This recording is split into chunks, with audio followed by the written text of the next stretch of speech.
The Galactic Council chambers fell silent as Ambassador Trell finished presenting the casualty reports. 63 million dead on Proxima b, another 40 million on New Eden. The plague had spread to 17 systems in less than a standard year, and the finest medical minds of 7 species had failed to produce even a temporary vaccine. "We have exhausted all conventional options," Trell said, his translucent appendages trembling with fatigue. "The plague adapts too quickly to our treatments. The Council must consider unconventional solutions."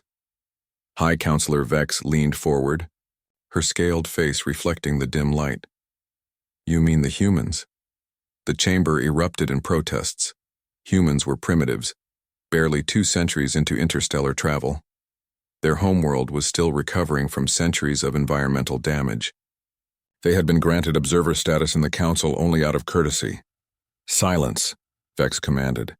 Ambassador Trell would not suggest this without reason. Trell nodded gratefully.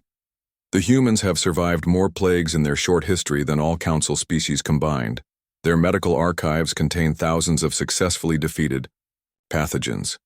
Their biology forces them to constantly adapt to new threats." "They are chaotic and unpredictable," objected Counselor Rin, his mechanical voice resonating through the chamber. "Precisely why we need them," Trell replied. "This plague thinks like us. It anticipates our methodical approaches. We need human thinking." 3 days later, Dr. James Miller stepped off the transport ship onto the medical station orbiting Proxima b. Behind him followed a team of 27 humans carrying equipment cases and talking excitedly among themselves. They represented the best of Earth's epidemiologists, virologists, immunologists, and data scientists. Station Director Noor met them at the airlock, her expression concerned. "Dr. Miller, we expected a military-style response team. These people look like academics," Miller smiled. "That's exactly what they are, the best minds Earth has to offer." "But they're so varied," Noor observed, watching the humans unpack their equipment with seemingly little organization. Some were elderly, others barely out of university. They argued openly about approaches, laughed at inappropriate moments, and completely ignored formal protocols. "That's our strength," Miller explained. "We don't think alike. We don't follow the same paths. The Council's approach was too uniform, brilliant minds all trained in the same methodologies. The first week was chaos by Council standards. The humans set up makeshift labs that violated station protocols. They worked irregular hours, some going days without sleep, while others took breaks to exercise or meditate. They argued constantly, sometimes heatedly." Director Noor approached Miller on the 8th day. "Your team has made no official reports. The Council requires updates." Miller looked up from his microscope. "Tell them we're making progress." "What progress? Your people work without coordination. There's no unified approach. There's Tom developing an AI to analyze mutation patterns. Lisa's testing an experimental phage therapy. Marcus is exploring how the plague exploits cellular communication pathways. Kate's team is sequencing genetic samples from survivors. We're attacking from 20 different angles simultaneously. But how do you coordinate? Who directs their efforts?" Miller laughed. "Nobody. That's the point. We share data, we argue, we follow intuition. Regimentation is the enemy of discovery." On the 12th day, the breakthrough came from an unexpected source. Dr. Anna Lee, a geneticist who had been spending hours studying the biochemistry of the single known survivor, showed up at Miller's quarters at 3 a.m. station time. "It's not adapting," she said without preamble. "It's mimicking adaptation." Within hours, the team had redirected their efforts. The plague wasn't truly evolving. It was creating chemical decoys that made it appear to evolve.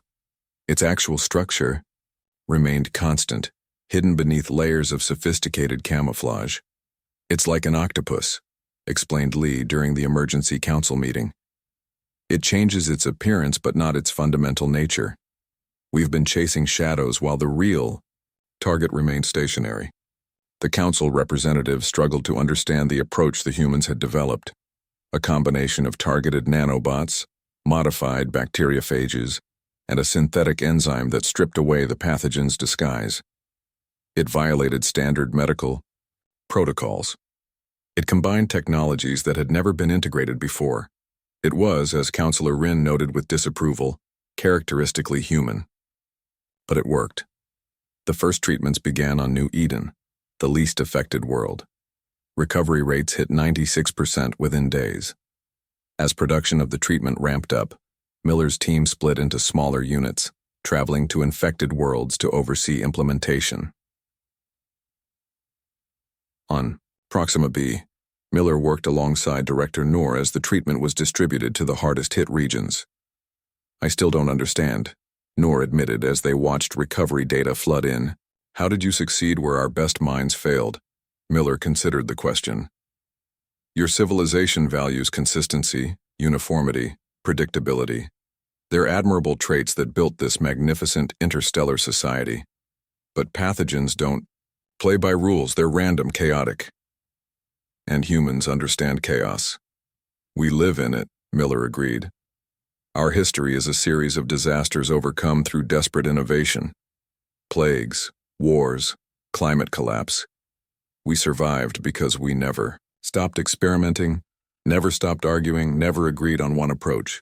3 months later, Ambassador Trell addressed the Galactic Council once more. The plague had been eradicated from 15 systems. The remaining 2 would be clear within weeks. The final death toll had stopped at 114 million, devastating, but far short of the billions projected. The human approach was unorthodox, Trell concluded, but undeniably effective. "I therefore propose that the Council establish a permanent human response division for crisis management." High Counselor Vex studied the proposal. "Their methods are difficult to predict or control. They do not respect established hierarchies. They argue constantly." "Yes," Trell acknowledged, "that appears to be their strength." The vote was unanimous. The chaotic, argumentative, undisciplined humans had earned their place. When ordered systems failed, when millions were dying, the galaxy needed people, unpredictable, passionate, brilliantly flawed. Humanity's greatest weakness had proven to be the galaxy's salvation.